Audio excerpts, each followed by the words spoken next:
on Clear Your Clutter Inside and Out, we're talking about your legacy. How would you like to be remembered by family, friends, colleagues, the community? What family history is it important for you to share? Are there certain ways you choose to be memorialized? Learn about planning your legacy as we finish our month focusing on going with grace. Does your clutter own you? On Clear Your Clutter Inside and Out, we'll teach you how to become aware of your clutter along with action steps to declutter and create the life you desire. Come on, let's get started. Today's episode was inspired because I have personally been thinking a lot about this. I have seen a couple of people my age die. I guess sometimes, especially if there's someone you've known when you were a child, like, what do you mean they're too young to die? I really want to write a funny obituary. That's really important to me. But as I've been contemplating that and thinking, what's important for me to leave behind as a legacy? And, again, we're all important. Every single person is important. My great-grandfather was a janitor, and he left a legacy of a phenomenal work ethic to my mother, who passed that along to me. That's one example. I get frustrated because I feel like in our 15-minute of fame society, we think we have to be really wealthy or be really famous, be quote-unquote more important to live a legacy, and that's not true. We are all important. You are important. And so I really suggest you consider this. This was inspired also by a conversation having with my Aunt Sue, who, shout out, thank you, Aunt Sue Farnsworth, who was an estate attorney and shared with me some stories over the years. And it made me realize, this is pretty important. And this is something that I think whether or not we realize it, and maybe as I go over the categories, you're like, oh yeah, I hadn't thought about this. Again, this is not comprehensive. This is a starting point. I want to start to get you contemplating and moving forward and getting some of these things accomplished. So here are a couple categories of items that you might want to think about. Personal history. What do you want people to know?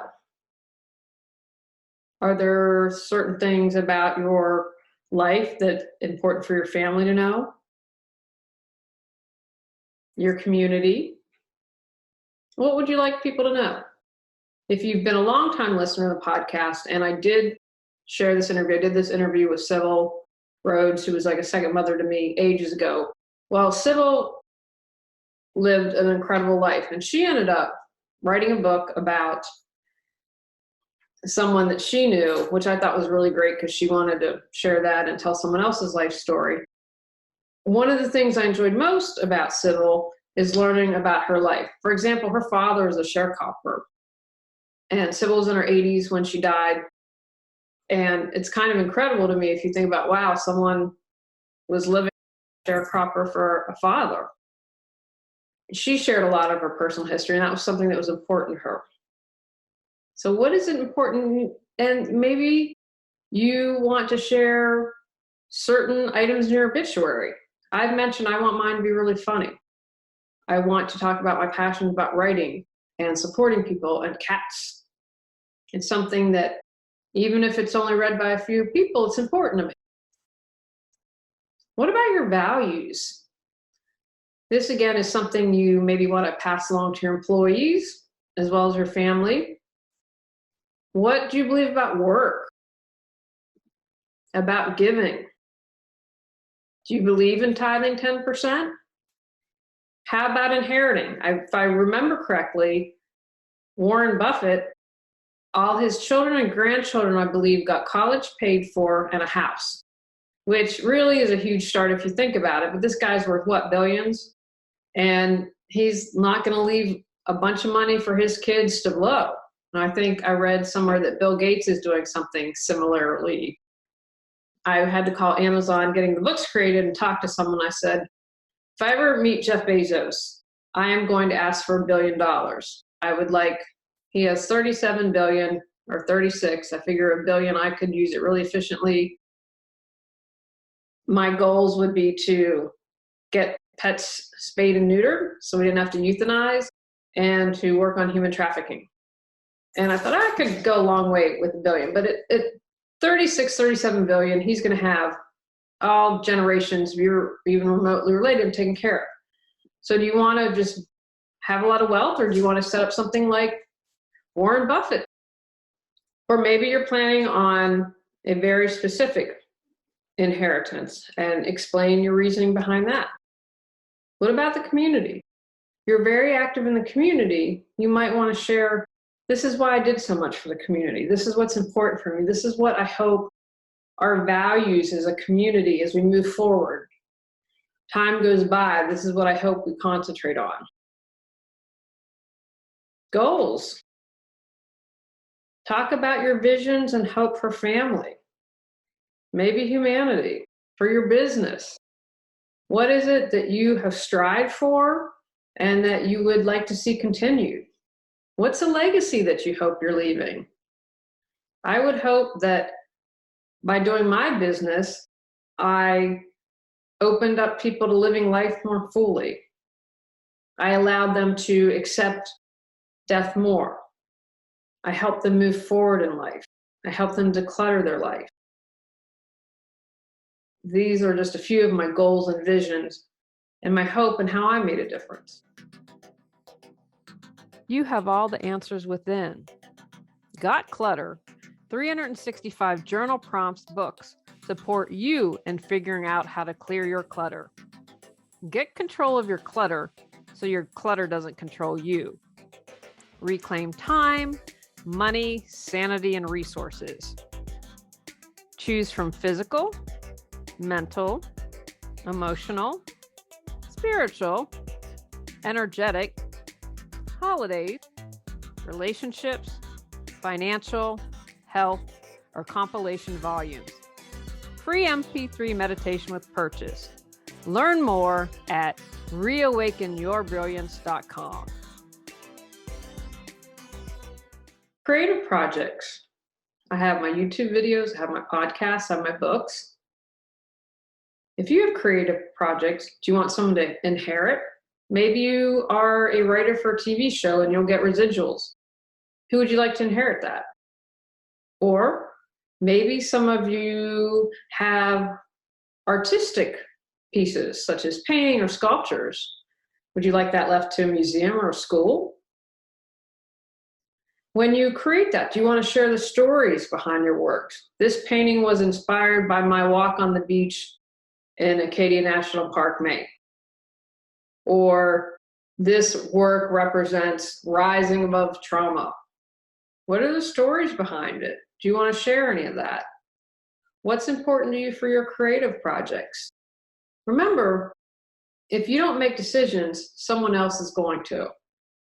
And if you don't care, you're in good shape. But if you've made some creative projects, wouldn't you want to be a part in deciding what's going to happen to them? Again, I feel we transition. I really believe that we leave the physical body, but our soul still goes on. I've had too many experiences where I have felt the presence of a person and they are here, and I don't know how else to describe it. I can't describe it unless you've experienced it, but the personality is coming through.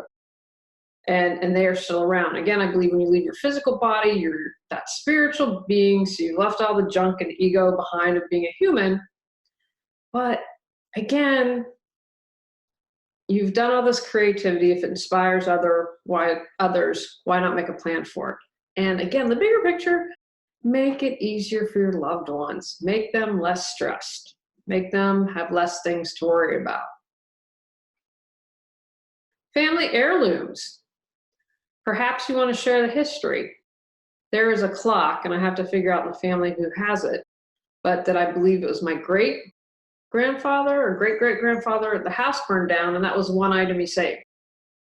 I need to ask about that, who has that somewhere. My grandmother, I remember telling the story, and I'll have to check in with my dad after I finish this podcast. But where's the clock? Why was that the one thing that they saved when the house burned down to the ground? I'm looking around my office. I probably would grab my computer before a clock. We actually have a big old clock. But that'd be fascinating to know what was important about that. What's the story behind it? Do you want specific people to receive certain items? Spell that out. If you have, say, you have a prized car collection, do you want to include instructions how to take care of them? This is what you need to do to maintain this. One of the things my grandmother did before she died was she did a couple things. She started to ask people what they wanted. So my aunt got something, then my dad, then my other aunt, then my mother, then my uncle, then my other uncle. She was very even Steven. She was an attorney as much as possible.